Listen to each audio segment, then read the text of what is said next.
সম্মানিত ভিউয়ার্স, আসসালামু আলাইকুম। দেশ ও প্রবাস থেকে যারা এই ভিডিওটি দেখতেছেন তাদের আন্তরিক অভিনন্দন ও শুভেচ্ছা। আজকে আপনাদের মাঝে আমার খামারের আরেকটি নতুন ভিডিও নিয়ে চলে আসলাম। যে ভিডিওটির বিষয় হলো, আমরা খামার করি, অনেকে খামার করে লস খাই। তা লস কেন খাই, কি কি কারণে লস খাই, সেই বিষয়ে আজকে আপনাদের সাথে কথা বলবো, যাতে লস না হয়। লস হওয়ার কারণ গুলো বলবো, আর লস যাহাতে না হয় সেই কারণগুলো বলবো।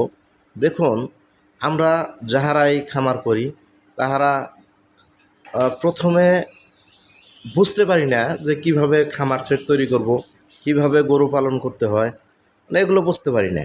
না বুঝে আমরা হলো মানুষের কথা শুনে গরু কিনি কিংবা খামার সেট তৈরি করি। করার পর আমরা পোষাইতে পারি না, ভালোভাবে খামারও করতে পারি না। লস খেয়ে শেষ মুহূর্তে খামার ছেড়ে পালাই।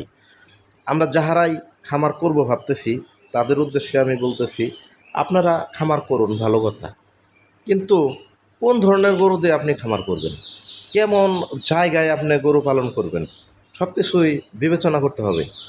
আমরা প্রথমে খামার করতে গেলে আমাদের জায়গা নির্বাচন করতে হবে। আমরা যদি জায়গা নির্বাচন না করতে পারি তাহলে কিন্তু আমাদের খামার ভালো হবে না। কারণ জায়গা হতে হবে খোলামেলা জায়গা। এই যে দেখুন, আমি আপনাদের আমার খামারটা দেখাইতেছি। আমার খামারও কিন্তু একদিনে হয় নাই। এই খামারটা করতেও কিন্তু অনেক দিন সময় লাগছে। হুট করে আবার অনেকেই যে খামার করে লাভবান হবেন এমন কিছুও না। লস হবেই হুট করে কোনো কিছু করলেই। যাহাতে লস না হয় সেই সম্পর্কে আজকে কথা বলবো। আর লস কেন হয় সেটা আপনি এই ভিডিও দেখার মাধ্যমেই আপনি বুঝবেন যে লস কেন হয়। দেখুন, খামার করতে গেলে প্রথমে লাগবে খোলামেলা জায়গা। খোলামেলা জায়গায় খামার করতে হবে। এই যে দেখুন আমার ঘরটা, আমি একেবারে সম্পূর্ণ ঘরটা আপনাকে দেখাইতেছি। যে খামারের কোয়ালিটি দেখেন, এই যে সামন দিয়ে যে রাস্তাটা, এটা হলো যাতায়াতের রাস্তা। মাঝে মধ্যে বর্ষার সময় আমি ঘাস খড় এগুলা এনে রাখি। 2-3 দিন বৃষ্টি হলেও এই জায়গা থেকে আমি খাবার দিই।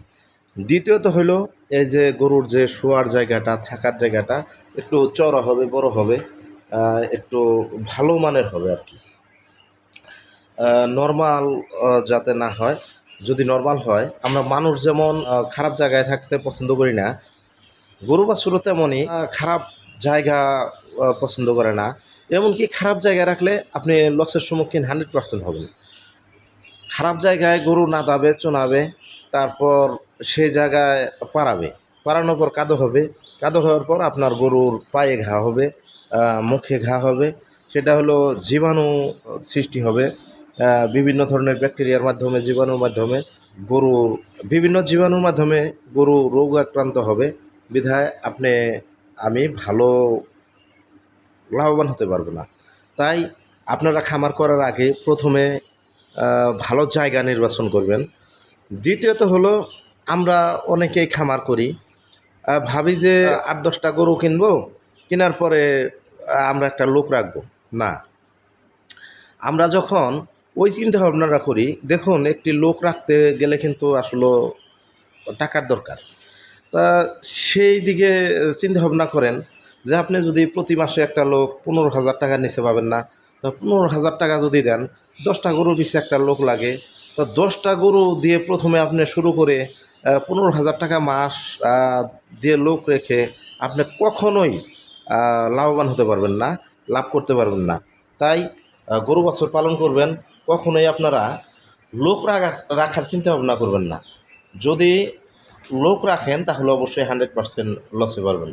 তৃতীয় কারণটা হলো, আপনি যখন বাজার থেকে গরু কিনতে যাবেন তখন বিভিন্ন দালালের মাধ্যমে প্রতারিত হয়ে ভালো জাত, ভালো মান না বুঝে আপনি কিন্তু গরু কিনবেন। সেই জায়গায় আপনি একটা লসে পড়বেন। একটি গরু কিনতে যদি আপনি 5,000 টাকা, 10,000 টাকা বেশি দিয়ে কিনেন, সেই গরুটা কিন্তু বিক্রি করতে আপনি 5-10 হাজার টাকার মাংস বৃদ্ধি করতে অনেক দিন সময় লাগবে।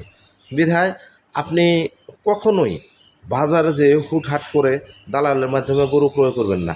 দালালের মাধ্যমে যদি গরু ক্রয় করেন তাহলে আপনি অবশ্যই লসে পড়বেন, লাভে থাকবেন না।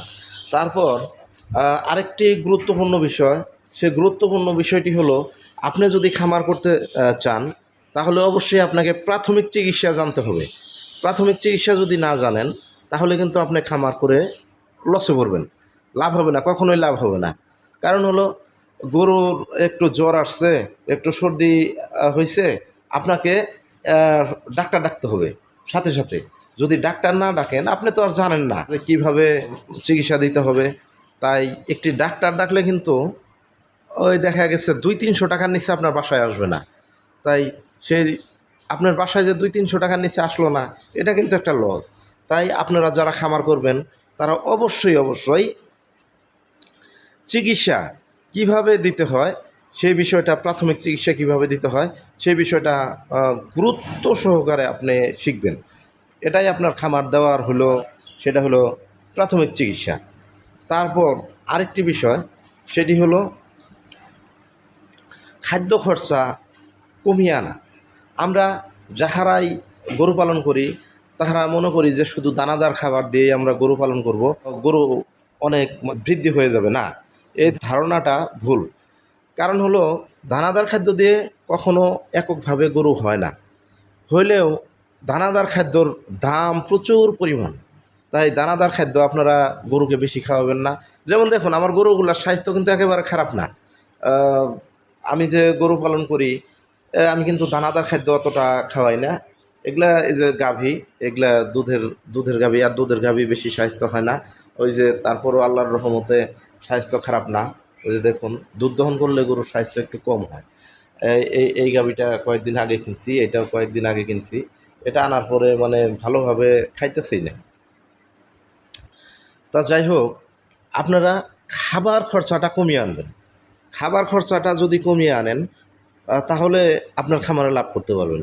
আর যদি আপনি খাবার খরচা না কমিয়ে দানাদার খাদ্যের উপরে নির্ভরশীল হন, তাহলে অবশ্যই অবশ্যই লসে পড়বেন। এই আমি যে বিষয়গুলো বললাম, এই বিষয়গুলো যদি আপনি মেনে চলেন, যে কোনো একটি খামারি যদি এই বিষয়গুলো মেনে চলে, তাহলে কখনো সে লসের সম্মুখীন হবে না। আর যদি অনেকে ভাব দেখায় যে আমি গরু পালন করব, মানুষ রাখবো, মানুষ রেখে হলেও গরু পালন করব, তারা ভাব দেখাইতে পারে, কিন্তু একটি কথা মনে রাখবেন, তারা কখনোই লাভ করতে পারবে না। লাভ হবে না, হবে না 100%। কারণ হলো, মানুষ দিয়ে কখনো কাজ হয় না। মানুষ দিয়ে কাজ করাইতে হলে অবশ্যই 100% টাকা দিতে হবে। আর টাকা দিয়ে যখন কাজ করাবেন, তখন সেটা আপনার খামারের জন্য হলো লস। তাই এই এই যে বিষয়গুলো বললাম, আপনারা যাহারাই খামার করবেন, এই বিষয়গুলো মাথায় রাখবেন। এই বিষয়গুলো মাথায় রেখে আপনারা খামার করবেন, দেখবেন কখনোই লস হবে না। আর যদি আপনি আমার কথা না মানেন, তাহলে লস 100%।